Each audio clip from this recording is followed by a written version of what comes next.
Hi folks. So today we're going to be doing a little bit of ice dyeing. I have here, it looks pretty nasty. It's my hand Spanx because I sometimes get repetitive strain when I'm doing things, but I find this to be a really gross color. I got this instead of the black because I thought the black would be a little too distracting, but this is gross. So I thought, okay, teachable moment. Let's change this. Okay, so I have been very organized and I've made swatches with ice dyeing of a whole bunch of different colors. These are all different fiber reactive dyes, and I think sometimes they're also called Procyon dyes. I could be wrong. Anyway, these dyes are for essentially vegetable fibers, so any kind of cellulose-based thing. So cotton, linen.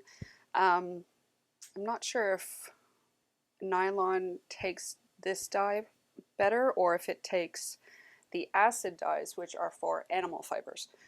So, you know, wool, mohair, that kind of stuff. Anyway, so my ugly thing here is probably nylon, polyester, that kind of stuff. So I'm going to give these things a go. Now, the thing about ice dyeing is the colors break. So you may have heard that term with like pottery glazes, where, you know, it's one glaze, but it'll kind of start one color at the top and then kind of fall through to be other colors. So the same kind of thing happens with ice dyeing, where this is just one dye, but it's broken. It broke. It disassociated into a bunch of different colors. And so the way ice dyeing works, you prepare your material and then you put a big chunk of ice down and then you sprinkle the dye on that, and as the dye kind of melts through with the ice, it gets pushed in interesting kind of flow patterns and that kind of stuff, and it's pretty cool. Actually, my pants are ice dyed. Ta-da! Yep, that was fun. Okay, I'm not an athlete. Okay, so I'll choose which dye I want to do. There's not a whole lot of area to this, so I'm just going to choose one dye. I'm not going to put a bunch on because there's not a lot of room on there. So I'm going to choose which of these I'm going to do, and then I'm going to prepare the gross thing for processing. Okay, so this thing needs to sit in a mordant, which is just a thing that's going to help the dye soak in better. I'm going to let it sit in this. So for these kinds of fibers, or hopefully these kinds of fibers, you use soda ash. You want to make sure you don't put animal fibers in here because it will kind of dissolve them, which is probably not what you're going for. So it says here, used to fix or make permanent Procyon, I did get it right, fiber reactive dyes. So it's one of those things where the bigger the project, the more you need. So this is not a big project, so I don't need that much. So I'm just going to do, this is a really bad way to do this. There we go. Yeah, that looks good. I don't know how much that is, maybe a tablespoon or something. Just kind of winging it. It's fine. Okay, so that's what we have.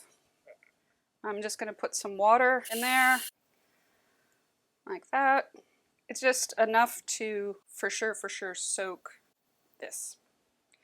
So then I'm going to give it a stir, because you can see it's not dissolved. So I want to have that dissolved if I can. Now, big thing about dyeing, do not mix your dyeing utensils and your cooking utensils. So you want to, make it so your kids don't accidentally make spaghetti with soda ash or dye, because you might die and then become ash. So, okay, stirring, stirring, stirring. I can still feel a little bit of gritties on the bottom, but it's certainly a lot more distributed, ta-da, than it was before. There we go. All right, so now we put gross thing in here. And you want to kind of really push it down so it soaks. Because when we're doing the ice dyeing, it's going to be needing to have as much mordant in it that'll take up the dye, because all this liquid is going to be gone. I think I probably could have said that better, but I also think you probably know what I mean. Okay, so I'm just going to let this sit for, I don't know, 10-15 minutes, something like that, and then we'll come back to it. Okie dokie, welcome back. And this has been soaking for a lot longer than 15 minutes, probably closer to an hour or two, because I got distracted. This is the dye that I have chosen. It's called Mermaid's Dream, and I thought it was really pretty. Blue on top of puke beige. I'm expecting there to be kind of gray and then some turquoise bits. I like gray a lot better than beige, so we'll see what we get. I mean, worst case scenario, we just keep doing it until we get black. There's no wrong. It's all good. All right, so next step, putting on our these things, hand condoms. What do you call them? Gloves. There we are. Okay, so then take our cooling rack, and again, this is a dedicated one, so no one's going to be using it for cookies or anything like that, because, it's not good to kill people. And then just kind of lay out that. Now, you are able to dump soda ash in the sink. Sorry, it does get diluted and that kind of stuff, and my dad's a chemist and he said it was okay. I just want to give that a good wash though. All right, hopefully I didn't just rinse all of the soda ash off of that. All right, next step is ice. And you want to get that on everything. If it doesn't have ice on it, it's not going to color.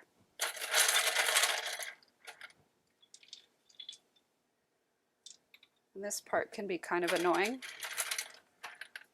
especially as this thing is so small.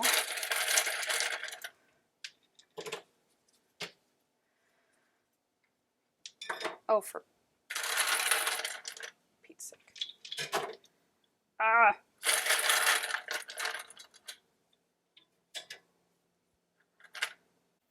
Okay, I saw this when I was going through my dye stuff, and I'm like, why do I have this big ugly thing? I remember now. It is to catch the ice so that if I need to build it up, I can. All right.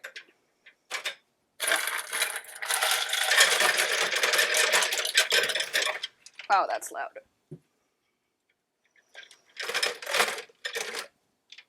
Okay, so that's not ideal.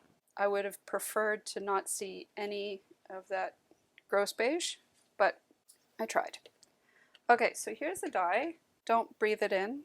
I have my little designated scoopy and just kind of sprinkle it over things, and yeah, maybe a little bit more. I'd rather do too much than too little because I like color, and if it's not enough, it goes kind of spotty, which isn't great. I accidentally gave my mother-in-law some bad advice on that, and she was dyeing like a little evening jacket and it didn't come out great, and that was totally my bad. I was accustomed to just dyeing these little swatches for color, and I kind of forgot how much you should use for bigger stuff. Anyway, so that's that, and we're gonna let that sit. And because I have curious kittens, I'm gonna put this on because I don't want to deal with little colored footy prints dyeing the house. Okay, so that's that. Thank you very much, and we will see what this looks like tomorrow. Okay, bye.